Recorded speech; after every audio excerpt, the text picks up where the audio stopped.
Bismillahirrahmanirrahim. Assalamualaikum warahmatullahi wabarakatuh. Anak-anak, marilah kita lanjutkan belajar bahasa Indonesia tema 2, subtema 1, pembelajaran 3, kompetensi dasar 3.4. Masih semangat ya anak-anak ya? Nah, tujuan pembelajarannya adalah setelah anak-anak membaca teks, anak-anak dapat menyebutkan tokoh-tokoh dalam proklamasi.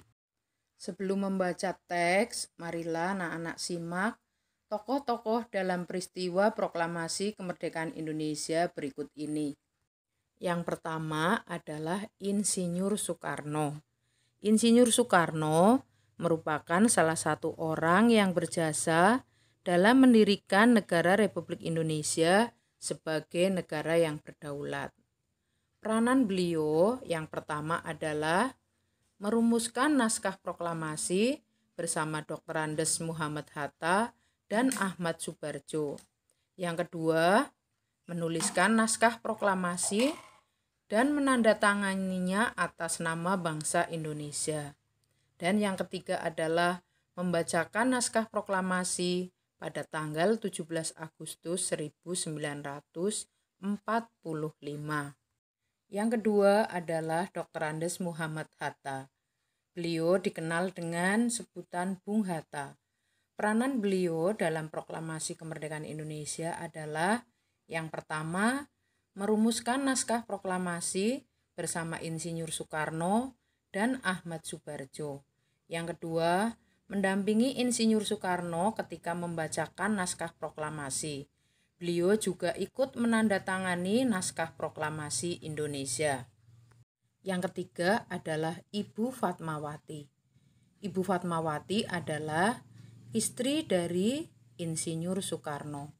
Peranan Ibu Fatmawati dalam peristiwa proklamasi adalah menjahit bendera Sang Saka Merah Putih yang dikibarkan saat proklamasi kemerdekaan. Anak-anak masih menyimak ya? Marilah kita lanjutkan. Yang keempat adalah Mr. Ahmad Subarjo. Peranan beliau di dalam proklamasi adalah 1. Merumuskan naskah proklamasi bersama Insinyur Soekarno dan Dr. Andes Muhammad Hatta. Yang kedua, beliau melakukan perundingan dengan tokoh pemuda yang membawa Bung Karno dan Bung Hatta ke Rengas Dengklok. Lanjut, yang kelima adalah Laksamana Tadasi Maeda.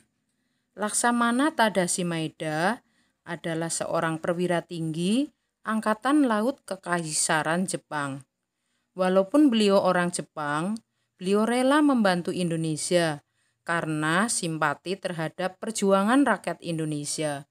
Beliau menyediakan rumahnya untuk dipakai sebagai tempat perumusan naskah proklamasi.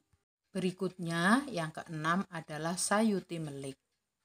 Setelah naskah proklamasi ditulis tangan oleh Insinyur Soekarno, kemudian naskah itu diketik oleh Sayuti Melik.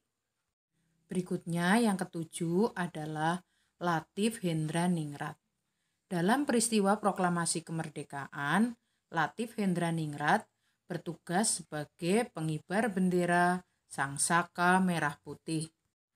Yang kedelapan adalah Es Suhud. Es Suhud dalam peristiwa proklamasi kemerdekaan juga bertugas sebagai pengibar bendera Sang Saka Merah Putih. Yang kesembilan adalah BM Diah. Teks proklamasi awalnya ditulis tangan oleh Soekarno. Kemudian diketik oleh Sayuti Melik agar terlihat rapi. Teks asli tersebut kemudian dibuang ke tempat sampah dan oleh BM Diah dipungutnya serta disimpannya selama 46 tahun, 9 bulan, 19 hari. Kemudian teks itu dikembalikan kepada bangsa Indonesia dan disimpan di Arsip Nasional. Selain itu, BM Diah juga menemani Sayuti Melik saat mengetik naskah proklamasi.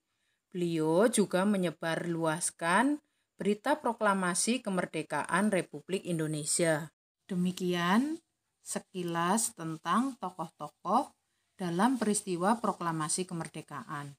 Untuk tugas hari ini, anak-anak membaca buku tema 2 halaman 24 sampai 27 yang berjudul Tokoh-tokoh dalam Proklamasi Indonesia. Dan jawablah pertanyaannya.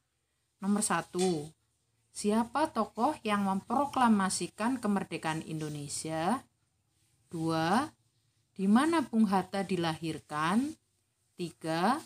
Kapan Fatmawati dilahirkan? 4. Mengapa Tadashi Maeda ditangkap dan dipenjarakan selama 1 tahun? Dan yang terakhir 5. Apa peran tokoh BM Diah dalam proklamasi kemerdekaan? Jawab di buku tulis, soalnya ditulis yang rapi. Demikian anak-anak pembelajaran kita kali ini. Ustazah akhiri, wassalamualaikum warahmatullahi wabarakatuh.